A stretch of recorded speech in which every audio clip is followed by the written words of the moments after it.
Joining us now is our national reporter Paul Hawkins, who's been keeping abreast of all this for us.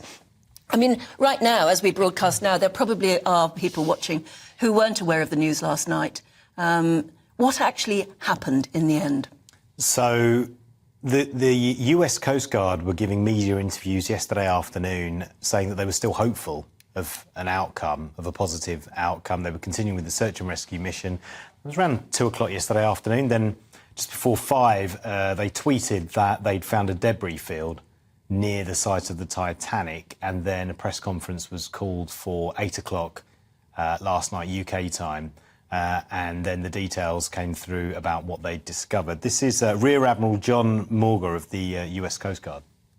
Essentially, we found 5 different major pieces of debris that told us that it was the remains of the Titan. The initial thing we found was the nose cone, which was outside of the pressure hull. We then found a large debris field. Within that large debris field, we found the front end bell of the pressure hull.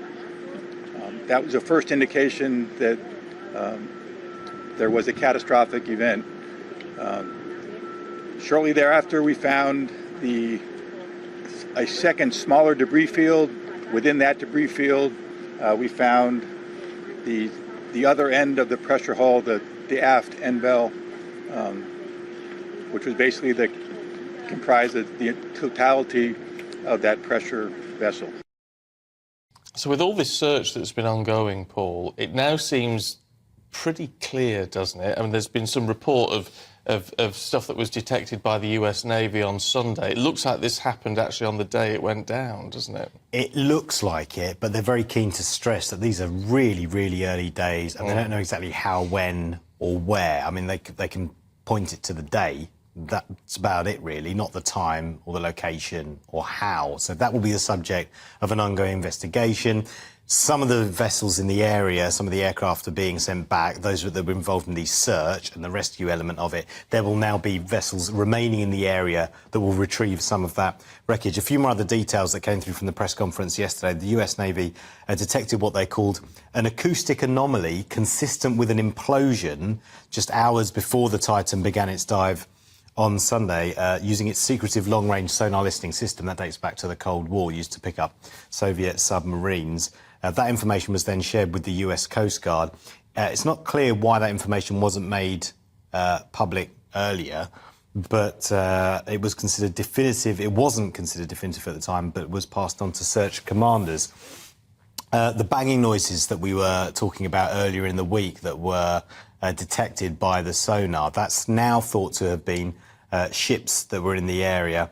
And as I say, the search drawing to an end. Really, before the questions, which will inevitably start to emerge over the weekend about this vessel and about the experimental nature of it and the investigation, really, thoughts really are with the victims at the moment. Yeah, it's interesting hearing James Cameron there clearly saying that it wasn't certified, this craft, which means that he is worried that it wasn't up to certain standards that he and other experts would deem right. Yeah. What mystifies me is that at least 2 of the crew on board, the French gentleman and... Yeah, Paul-Henri Nargeolet, yeah, the explorer. And the British billionaire. Both were really very experienced divers, and yet they still thought it was all right to pay £250,000 and go on this craft, didn't they? Yeah, they're explorers. So by nature, that's what they live for, right? And I mean, with anything you do in life, right, you get in the car to come here this morning, you're taking a risk. You walk down the road, you're taking a risk. You know, it's about measuring that risk and how much you're willing to accept. And explorers, by their own nature, will take that risk. So, yeah, that was something that they would look into. In fact, look, if we take Paul-Henri Nargeolet's family statement, they called him one of the greatest deep-sea explorers in modern history. When you think of the Titanic, you will think of Paul-Henri Nargeolet. What we will remember him most for is his big heart, his incredible sense of humour and how much he loved his family. Another one of his family members has been talking to the media, and they've been saying that actually it's quite fitting. If he wanted to, to pass away in any circumstances, it would be near the Titanic. That's what he loved. That's what he lived for. So it seemed fitting in that way. But you talk about the explorers, Anne. Shahzada Darwood and his son Suleiman, who James Cameron referred to there, they weren't explorers, no, right? They weren't. This was a Father's Day trip. They say that their thoughts are with the victims. This is a family statement. As with any tragedy of this magnitude, it brings out the best and worst in people. Some go out of their way to contribute and support. Others use these moments for personal gains. How one behaves in such circumstances reveals more about their own character than anything else. Family remains overwhelmed with the love and support it has received and is grateful to those who showcase the best in humanity. The older sister of Shahzada, this is Asmay, has been speaking to the American broadcaster NBC, and she said that Suleiman, her 19-year-old nephew, told a relative he felt terrified about the trip, but he wanted to please his dad. I know, that's just tragic. In fact, it's not very helpful to actually hear that, is it? It's not. But what is, sort of helpful, people may think, well, that's an odd thing to say, but we had been under the impression that they may have been slowly running out of air, which is it's a terrifying prospect, actually. Yeah. What has happened, as horrific as it is, it will have happened in milliseconds. Yeah. So is it a blessing to say, well, they probably wouldn't have known what went wrong? Yeah, a lot of experts have been saying the least worst outcome would have been that it happened quickly, very quickly, because the pressure at those depths would have been enormous and it would have just been instantaneous. Yeah. They probably didn't even know. No. But yes, in a way, that's something to cling on to. I would add, though, that the downside, of course, is that and they were talking about when they were asked would they be able to retrieve the bodies in that press conference yesterday. They said, "Look, it's very unforgiving, that environment. We just don't know." And of course, that means that it can be very difficult to get closure for the families.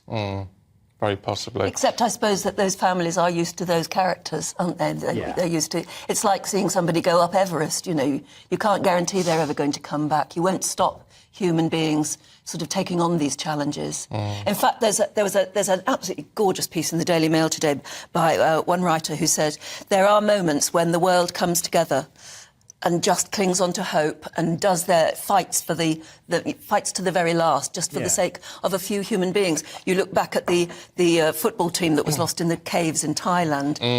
The Chilean miners. The Chilean miners. There are lots of moments where the world, even though there's not an awful lot you can do, you cling on and the world does come together, and they did in this case. I mean, oceanographers and ships and rescue vessels from all over have come. There were boats dispatched from France, Canada, the US. This was, an international operation. And as I said at the very beginning, even when they call it the golden 24 hours of search and rescue mission, that's the prime period.